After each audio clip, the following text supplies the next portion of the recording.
Jai Hind student, welcome to biology class. Students, in this lecture we will discuss about the different types of bonds which are present in DNA. So there are three types of bond that are present in DNA.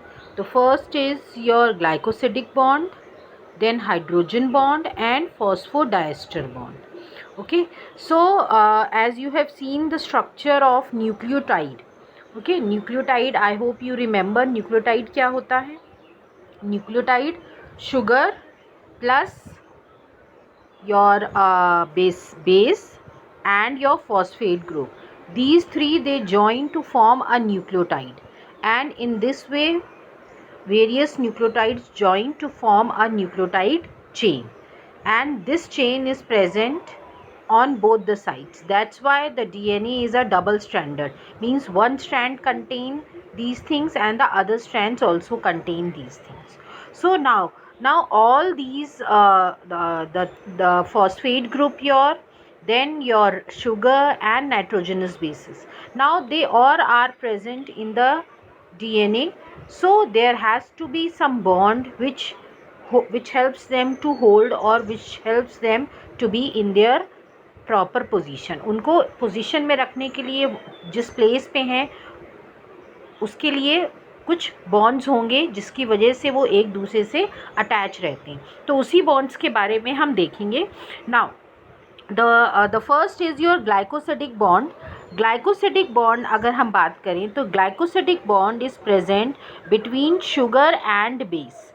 Now as you all know, जो backbone होती है DNA की, जो strand होता है DNA का, उसमें क्या प्रेजेंट होता है, वो बना होता है फॉस्फेट और शुगर से. एंड फिर शुगर से 90 डिग्री पे आपके जो है नाइट्रोजनस बेसिस अटैच रहते हैं.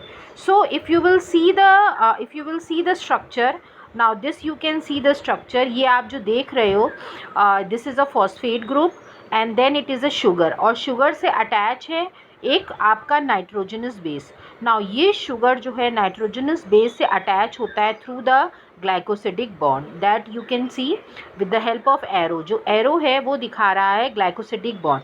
इसी तरह चेन जो है पूरी in the strand you will find कि जो नाइट्रोजनस बेसिस होते हैं इसी तरह जो है 90 डिग्री पे ये अटैच रहते हैं, इनवर्डली प्रोजेक्टेड होते हैं, स्ट्रैंड के अंदर की तरफ होते हैं और ये ग्लाइकोसिडिक बॉन्ड से अटैच रहते हैं.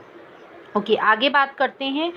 Between the nitrogenous bases it is nothing but hydrogen bond. Nitrogenous bases के बीच में हाइड्रोजन बॉन्ड होता है. And between the sugar moiety and the phosphate molecule it is phosphodiester bond. Okay, now let's see phosphodiester bond के बारे में पहले बात करते हैं. Now you can see here in the figure. Now phosphodiester bond present होता है sugar and phosphate के बीच में. Now you can see with the help of arrow, red colour का जो एरो है, this is a structure of a DNA. ये एक chain लिया गया है, वन स्ट्रैंड एक है, ये सिंगल स्ट्रैंड आपको दिखाया जा रहा है जिसमें आप देख रहे हो फॉस्फेट ग्रुप है, देन फॉस्फेट ग्रुप से अटैच जो है आपको शुगर दिख रहा है. सो ये जिससे अटैच होता है that is known as phosphodiester bond. यहाँ आप देख सकते हो क्लियरली. नाउ अब इसको फॉस्फोडाइस्टर बॉन्ड बोलते हैं. डाई मीन्स होता है two, that means there has to be two ester bond. Phosphate में दो एस्टर बॉन्ड्स होंगे तभी इसको कहा गया है phosphodiester bond. Now you can see ये शुगर है and sugars are attached with the help of phosphate group. Now इस फॉस्फेट में दो बॉन्ड्स प्रेजेंट हैं आपके एस्टर के, that you can see in the figure, and these two bonds together they known as phosphodiester bond. So this is the second type of bond which is present between the phosphate and the sugar molecule. Okay, now this phosphate bond as you all know, जब ये जब join होता है तो condensation reaction होगा. Now condensation reaction क्या होता है, कंडेंसेशन रिएक्शन में वाटर मॉलिक्यूल बाहर निकलता है एज यू कैन सी. तो जब ये जो शुगर मॉलिक्यूल से फॉस्फेट ग्रुप जॉइन होगा then what will happen, now you can see in the figure at 3 place it is joining. now 3 place पे शुगर मॉलिक्यूल के OH है, hydroxyl hydroxyl molecule hydroxyl present है, OH group present है. Now this OH group what will happen, this OH group will be removed and one H from the phosphate group will be removed, forming a water molecule. So in this वे ये जो है इस तरह attach होता जाएगा और एक chain जो है पूरी बन जाती है. Okay, in this way that you can see here, it's very clearly. So इस रिएक्शन को हम बोलते हैं condensation reaction. Now the last bond which is present in the DNA is your hydrogen bond. Now, as you all know, two strands are present in the DNA. Now, how these strands are they are present in their proper position, किस तरह वो present होते हैं. As you all know कि जो strands होते हैं उसमें phosphate और sugar होता है, and then sugar से 90 डिग्री पे क्या होते हैं अटैच, आपके नाइट्रोजनस बेसिस अटैच होते हैं. ओके, और नाउ ये नाइट्रोजनस बेसिस इसी तरह दोनों स्ट्रैंड पे नाइट्रोजनस बेसिस अटैच होंगे.